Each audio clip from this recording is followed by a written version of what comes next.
Jacob in Tennessee. Why does it sound like I thought you agreed with us on everything except for trans stuff, but now you're identifying as a conservative. What happened? I've always told you I was conservative. Nah, just kidding. I don't give a fuck. Oh, for me, it's low key helping me stay focused. Because just like, it's just like the for anybody wondering, me and Jimmy are both playing Pokemon. Here, I want to know something. I want to know something from him. So I'm gonna pull it up real quick. Jacob, all I want from you, don't say anything else. I don't want to hear a single word. Just tell me what source you have that proves that gender affirming care is worse than the alternative. Okay. Let me get the source for you. I have 3. That's okay. Just give me one. Just name of study. So, okay. I'll open my document here. So let's see here. So the name How's of the your channel study going? is... Trying to build on the back of ours. Hold on, Jimmy. Hold on. We can do that. We can do that after, Jimmy. Hold on. Go ahead. Give me the name of the study. Don't have a YouTube channel. Don't know what you're talking about. Let's see here. So the one that is found negative results was examining gender-specific mental health risks after gender-affirming surgery, a national database study. From 1,758 participants, matched cohorts demonstrated that those undergoing surgery... Okay, great. I'm just putting you on mute, sorry, so that me and Jimmy can look at this. I can both step and see without you. Examining gender-specific mental health risks after gender-affirming surgery, a national database study. Training interview face outcomes were differences in mental health disorders, specifically depression, anxiety, suicide ideation, body dysmorphic disorder, substance disorder amongst trans individuals post-surgery. Let's see. From 107,580 patients, matched cohorts demonstrated that those undergoing surgery were at significantly higher risk for depression disorder than those without surgery. Male surgery showed a higher prevalence of depression, similar trends, complications. Okay, so this isn't showing me gender-affirming surgery, while beneficial in affirming gender identity, is associated with increased risk of mental health issues, underscoring the need. This isn't showing me causality. So right. I don't know what he read the thinks this is abstraction, doing. and I've already found some extensions of the conclusion that actually point out that increased mental health risk after surgery does not mean the surgery itself is categorically worse. It's possible these risks are due to underlying stress, marginalization, or selective bias in the surgical population and not solely upon the result of the procedure, which we've already identified this with Jacob. Jacob reads abstractions and then draws conclusions of it and turns observational studies into causal studies.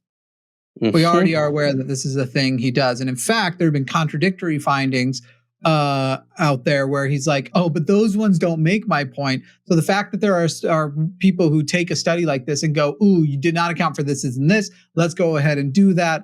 And you end up having contradictory studies when they expand all of that. And again, remember that he is fully making these arguments, unless he's changed his mind from when we first went, on whether or not children should have access to gender-affirming care, because I believe he's the one of the, like, adults can do whatever they want.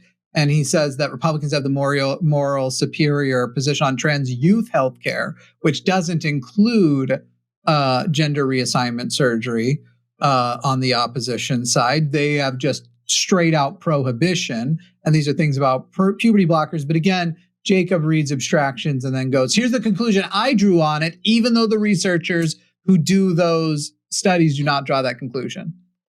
All right. I'm going to ask him a second question. Jacob, how do you contend with the fact that this is a correlation study, not a causation study?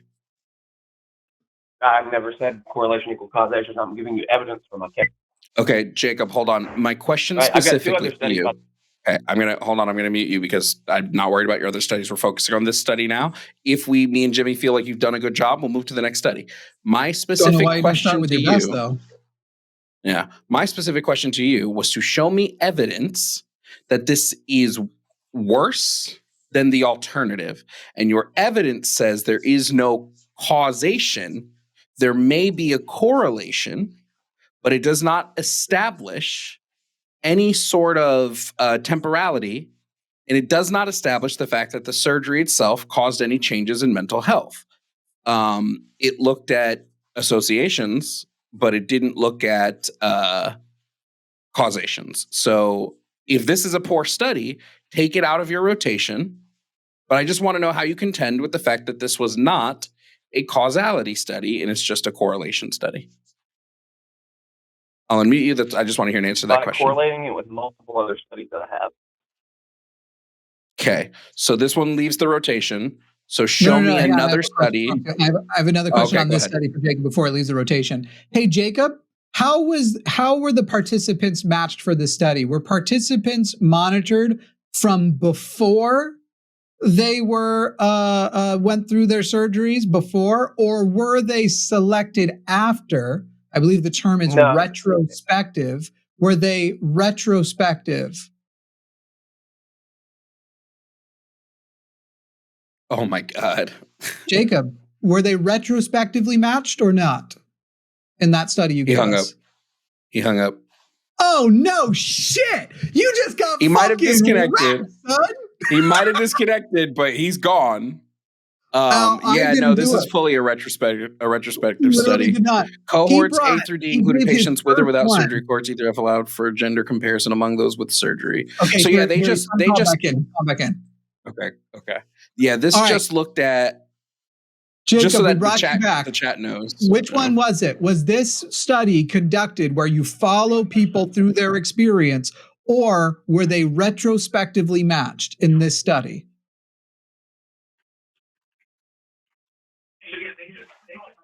Come on, Jacob. Answer the question. Hello? Can you hear me? Yeah. Yes, we hear you. We brought you back on immediately. Forgive me. In the study that you presented, I got hung up on for a second.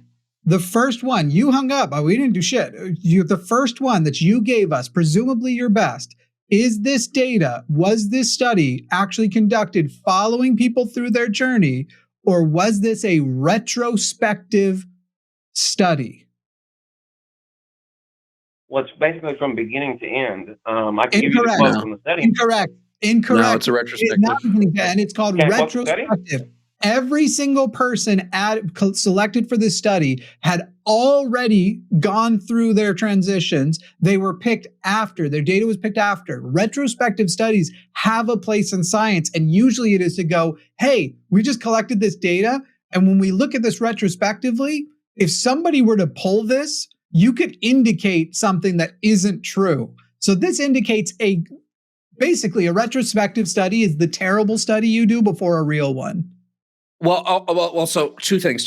So one, they did pull some people before surgery, but they didn't, like Jimmy said, they didn't follow along with their journey. So they didn't say, how did the gender affirming care affect the change? They just looked at people who had received it and people who hadn't and said, well, the people in this group had lower rates of all these, people who had higher rates of all these, not accounting for the why that might be. The study also has clinical implications, which is where the people who wrote the study says, hey, this is what we're sort of saying should happen now clinically. And what they say for their clinical implications is findings suggest the necessity for gender-sensitive mental health support following gender-affirming surgery to address post-surgical psychological risks. Not let's get rid of surgery, just, hey, we should still do this, but provide adequate post-surgery counseling. So this study we had that study. Does not, hold on. If you had that study, that should have been the one that should have been the one you led with. So we're going to count this study as a wash. I got to present you this one first, just for this reason.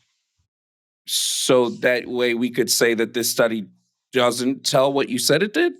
Has Jacob's accent changed also? Okay, hold on. I need to mute you for a second, Jacob. My question to you at the start of this was to provide me a study that shows that gender-affirming surgery, which is what you want to talk about, the risks for it outweigh the benefits, and it's bad and we shouldn't do it. This study says we should do it.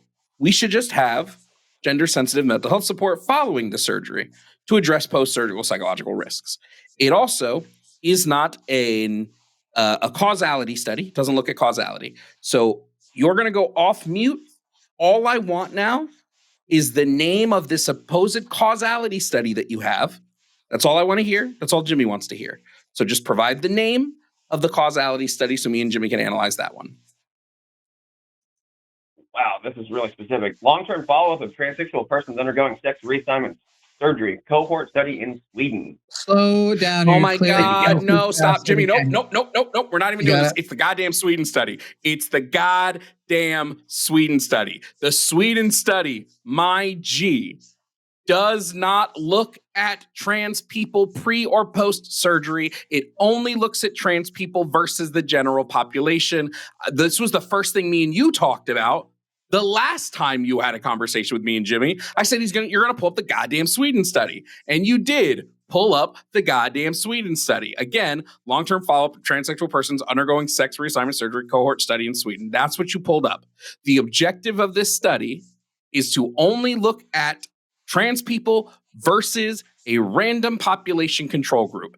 It does not look at the pre and post surgical care. And in fact, this same study mentions time and time again in the study that it's not looking at these things. It says it's for itself. The methodological shortcomings have many reasons. First, the nature of sex reassignment precludes double-blind randomized control studies of the result. We know this. It also says taken, where is it? Here. Oh shit, where's the part in the study that says that? I already found it too. It does not conclude that the surgery causes harm. It concludes that you need to continue to have lifelong mental health support post-surgery, especially in a society that more broadly rejects trans people. Jesus Christ, Jacob, it's just, you've said you agree with us on everything except trans stuff. And you're sitting here going like, I just really don't want to find trans people attractive. So I have to like just lock down in this shit. Somebody tried to call me on making that joke the other day. It was like, Jimmy, what did he say? Like, you're secretly attracted to conservatives. That's why you hate them. And I was like, secretly? I talked about what a baby Abigail Shapiro is despite being a monster for like 6 minutes the other day.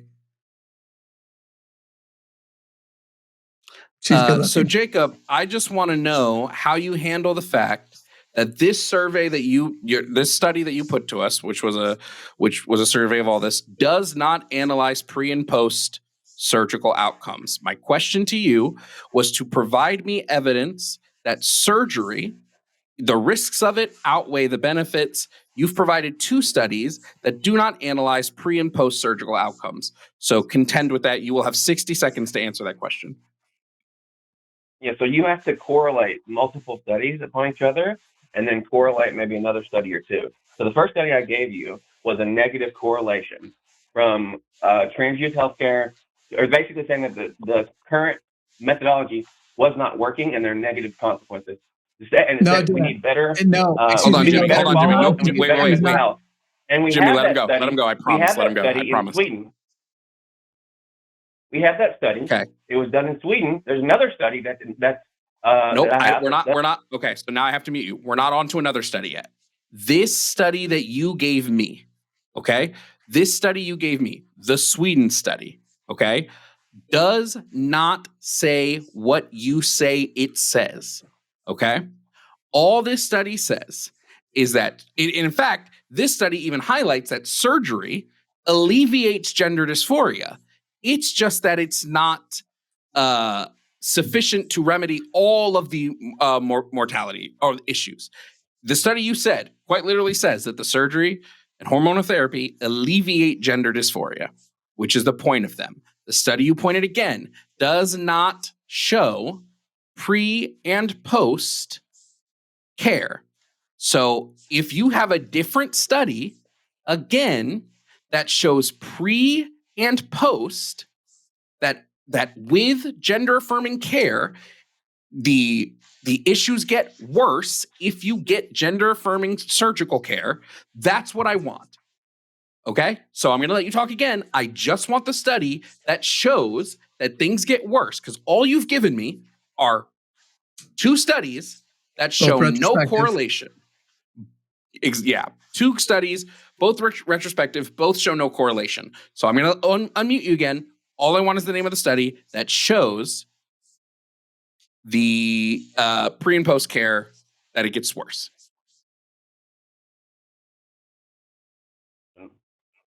Jovan, that's not my conclusion. Okay. Jimmy, I muted him again. Jimmy, did I not say at the start of this call, all that I wanted was to show that the risks of gender affirming care outweigh the benefits? Is that not what I said Correct. At the very start of our conversation? So if you thought, if I was giving a false premise You should have said that at the beginning instead of moving to studies to give what I asked you to give. So I'm going to say next, I don't want to hear anything else except a syllogism from you. I want a premise 1, a premise 2, and a conclusion so that me and Jimmy know exactly what you're arguing. So if I hear anything besides a syllogism, you will go on mute. So provide a syllogism for your claim. Let's see if it unmutes properly this time. Okay, major premise. The prefrontal cortex is one of the brain regions where the underlying complex process of self-reflection, goal setting, commitment, and planning for one's own identity. Minor premise. During adolescence, the prefrontal cortex undergoes maturing, and individual differences in the maturing are associated with low adolescent explorer and commit to their identities.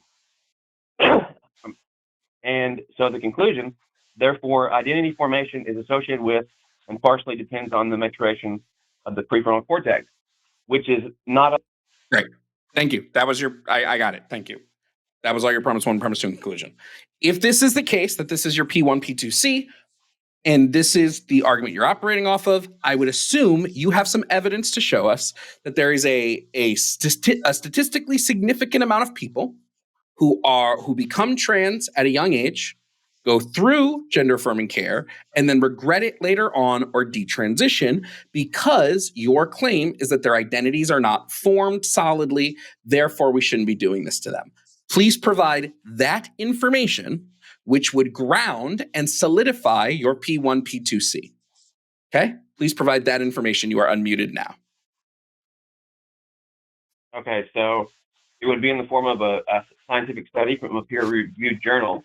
And the name of the study is, or there's 2 studies, maturation of widely distributed brain function observes cognitive development.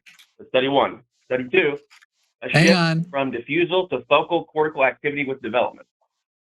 Okay, so I'm putting you on mute because that seems to be helping me, you, and Jimmy have an actual conversation as if we just mute you in between. Neither of the things you labeled show me that the people who do identify as trans, so a trans girl or a trans boy who identify this way in youth, change that identity later in life. What it is you're making speculative claims saying that, well, because the brain, in my opinion, has not formed to where it needs to solidify identity, then it's clear that their identities are not solidified. So my question, and I'll repeat it because maybe you didn't hear it, provide the evidence that shows that trans people specifically, and you can even boil it down to youth, have a statistically significant regret rate and or a statistically significant detransition rate. That's what I would like to see, because other than that, you're just speculating. You are unmuted. I'd like that study now. Okay, so I can get you that study. It'll take just a second. It shows that 30% of trans people desist. And I also have a study that shows that dementia is related with trans sex hormones. I don't care about dementia. I don't care about any of that. I'd like the study. You don't care about dementia? Brain I atrophy? do not care about I don't care about it. Notice right now. how he's trying to jump on now the phrase, because he's like, I know I'm going to get fucked up when I present that other study. So now I want to jump on something like you saying, you don't care about dementia? It hurts so many families every year. Provide the study that shows the regret rate and shows a statistical significant regret rate and or detransition rate of gender diverse, particularly gender incongruent children. I would like that study. Can I give you my conclusion instead of you giving me what my conclusion is? Would that be okay? No. Hold on. Wait, Jimmy, hold on. Our conversation here, okay? And I'm cutting Jimmy off more than usual, but that's okay, because I rewatched that video of the abortion debate, and I was mad. So I was like, I'm going to cut Jimmy off this episode because he wouldn't let me have that abortion debate the other day. Our entire conversation is about whether gender-affirming care is good or bad. That's the entire premise of the conversation. So under that premise, if you are saying via your syllogism that identities have not yet formulated, this would lead to the conclusion that gender-affirming care is bad because they would either, and this again, they would either regret it or they would detransition. right? That would be the only logical way to go through the conversation. Any other avenue you take is illogical per the whole premise of the argument. Now, if you want to have a different conversation, which is not about gender-affirming care, and you want to concede on the gender-affirming care point, maybe we can touch on the other things. But what I want to know, because this entire thing stemmed from gender-affirming care, right? There would be no reason to include any of those other studies that you included in this if this was not about gender-affirming care, is to show the evidence via a statistical significance that youth have a desist, detransition, or regret rate. So that is what I need from you in a study. Can I give you my own conclusion? No. Because you're telling me what my conclusion is. That's not my conclusion. I don't care what your conclusion is because you haven't supported it. We are asking you the support of your conclusion because you've been going, we already found out that your first two studies were retrospectives. And then a moment ago, you promised us a 30% desistance study. Then you wanted to go on dementia because you know that that's going to wreck you when you go for it. So until you give us supportive evidence, no one here cares about your conclusion because you aren't qualified to make them. However, so far, everybody who is doing a study that includes people qualified to make conclusions have not made the conclusions you have. So we're ready for the study that validates your conclusions, not just hear you repeat your dumbass conclusion. By the way, before we unmute him again, 33654-32101. Since every MAGA person calling today is apparently only able to talk about trans issues, I am begging. MAGA, you can't. You can't defend MAGA unless you're talking about trans issues. You think you have a thing to say about immigration, and that thing tends to fall apart too. You definitely can't defend Trump's economic policies. You definitely can't defend the tariffs. You can't defend his crypto policies. You can't defend his foreign aid policy or his foreign policies. You can't defend that the government shutdown is the Democrats' fault. You know it's the Republicans' fault. You can't defend that SNAP is not Trump's fault. That SNAP expiring isn't the Republicans' fault. You can't defend that 40 million people is actually too many people to have on. You can say the phrases, but you can't defend any of them. And that's why you're not calling. The phone number is 33654-32101. To the leftist who wants to hear about socialism or is a leftist but wants to try, we don't do test debating here, and we only have 48 minutes left, most of which I hope we do not spend on Jacob. No, I'm gonna give Jacob 30 seconds to I already know what tell study me his conclusion, and then 30 seconds to give the study. That's all. Hang on, real quick before you unmute him. I'm gonna message you what study it's going to be. I just want to see. Oh my god, this will be a fun game. Yeah, this will be a fun game. Yeah. Send it. It'll be like the Newlywed Show. I'll put it in our calling it now thing. Yeah. Okay. So what's going to happen here, Jacob, is I'm going to unmute you. I will give you 30 seconds. Okay. I'll give you 30 seconds to give whatever new conclusion you want to give. That's going drastically different from the one you've been operating under. And then I will mute you to pick apart that conclusion. And then I will give you 30 seconds to provide the study. So you have 30 seconds starting now. I'm timing it to give me your conclusion. You need to subtract about 5 seconds. So my conclusion, because I have loved ones who I don't want to become a statistic, is that trans youth healthcare needs maturing. We need to accept the bad facts and mature the science and not pretend like there's nothing to see here. Hence why it's the more moral position. You just want to sweep them under the rug. Great. Now go ahead and give your study because I don't have time for Did you Google the 30%, Jimmy? No, so you could not yet. You're not giving the study yet. I need to address this. So Jacob's conclusion, and I'm going to just repeat it word for word because I wrote it all down. Trans youth healthcare needs maturing, accept bad facts, mature the science, and not pretend nothing to see here. You just want to sweep under the rug. This is a false conclusion for a litany of reasons. One, the way I talk about gender-affirming care is always under a risk-benefit analysis. It's that there are risks, just like there are risks to every healthcare. It's just that the benefit of those outweigh the risks. So your conclusion, the one you're calling to argue with us about, is faulty and has no place in the argument because both Jimmy and myself understand that no medical procedure is perfect. There are going to be risks and side effects to all of them. I've never claimed that there are not. I've only ever claimed that you can detransition. That is something that can happen, whether the side effects have happened or not. So under this premise, we have nothing to argue about. Because again, your claim is that we need to accept the bad facts and pretend there's nothing to see here. We don't disagree that there are side effects and there could be potential negatives. Our disagreement comes in the fact that the benefits outweigh this, and the people that should be making the choice is not you, it is the parents, the doctors, and their children. So because of this, I'd like to move on to one of the next callers. I personally will give Jacob 10 seconds to respond to that.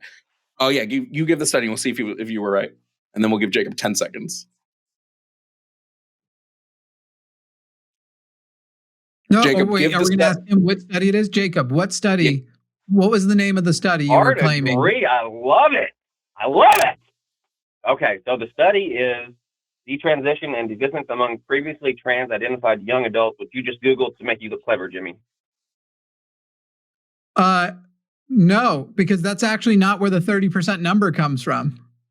So I don't know what yours, the 30% number that's popular, the 30% number that is popularly claimed out on Twitter is from continuation of gender-affirming hormones in transgender people starting puberty suppressions in mid-adolescence, a cohort study of privately insured and Medicaid-covered individuals younger than 55 years old in the U.S. Well, I guess there's a second study, Jimmy. No, there isn't. At the end of the day, that's where the 30% came from.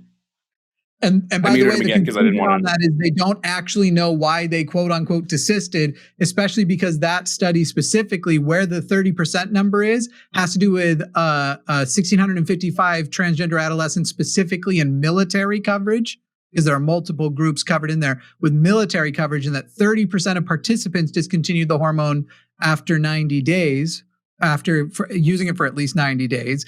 And the thing that the actual researchers point out is that they do not know the reason. It could have been external pressures, or they don't even have the number for how many people desisted after they lost access to the military healthcare system. So literally, and the broader study shows that the number of people who quote unquote desist, that the regret rate is somewhere in the 2 to 3% rate in their study. That's where the 30% number comes from. Whatever one you pulled out, I imagine will also say just as much wrong with what your conclusion is as the first two studies you said. I want to just reiterate here.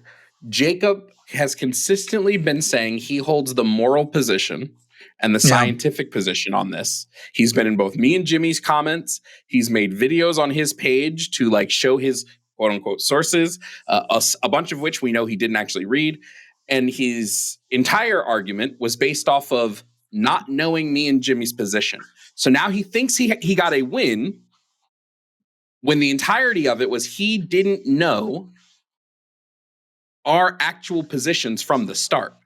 Because he doesn't listen. We have anything in common, his conclusion of what you should do with that information is entirely divergent from ours.